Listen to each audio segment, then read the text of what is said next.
Ticketmaster.com. Live number has Nurullo Aliev a near -500 favorite with 5 minutes to go. Again, the point deduction in round one looms large. Alves corner asked him to throw some more feints and move side to side. It's because beautiful knee lands. Big knee caught it. Aliev wearing it well and goes right back in for a takedown. And here's Alves with another guillotine attempt. Beautiful connection with the knee. It's tight.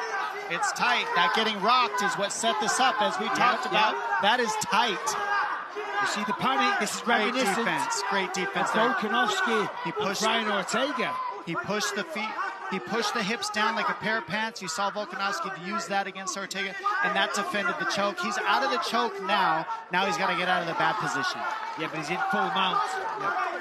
And for Alves, he should realize he probably needs a finish in this situation, and he's in a great position.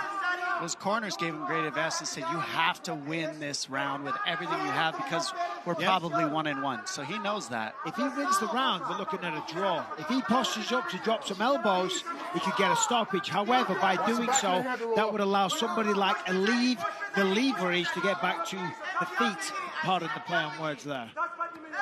Watch the back of the head. Watch the back of the head.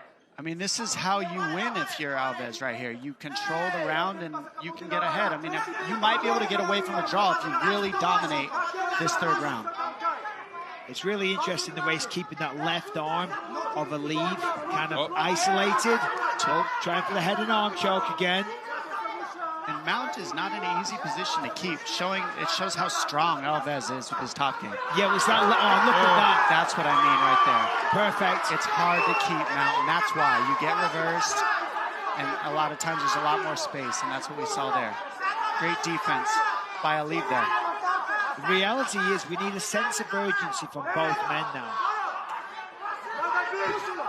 I mean, if Aliev grinds it out on top, does some damage, he could win a decision. It's his UFC debut.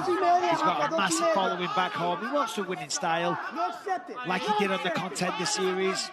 He's looking to grab that right wrist, control him there, and then go to work with that left hand. That's the corner of Rafael Alves, right behind him by Bob Perez. See, he's trying to reach around the back, grab the left hand of Alves. That makes him one-handed, way harder to defend himself. And then the left hand of Aliev is free, just like that, to try and get the finish. Final 2 minutes. Top half guard for Nurullo Aliev.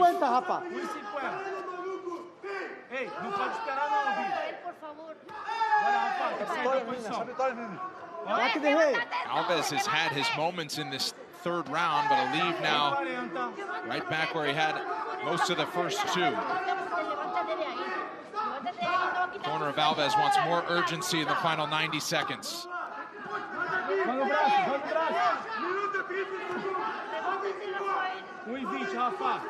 But you see the look on Alves' face. The question is, how much does he have left at this point? Yeah, he's clearly frustrated, and rightly so. You know, he wants to be up on his feet, he wants to be using explosive attacks, but he's partly got himself to blame. I understand he went for the guillotine on 2 occasions. They are sacrifice moves. If you don't get it, you're in a bad position. You sacrifice, you know, being on your feet.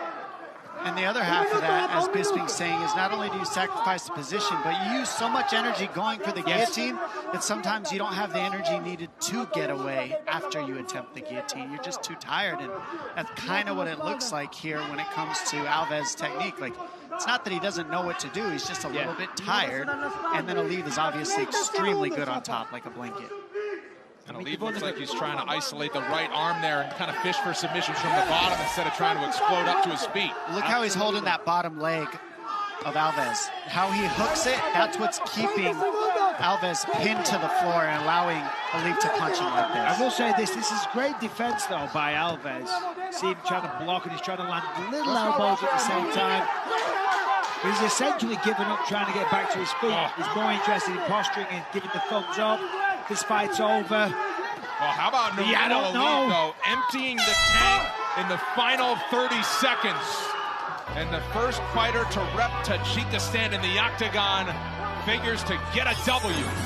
We'll get the official decision coming up next with undefeated Tommy Fury tomorrow afternoon at 2 p.m. Eastern, 11 a.m. Pacific. It's a 10-round cruiserweight bout.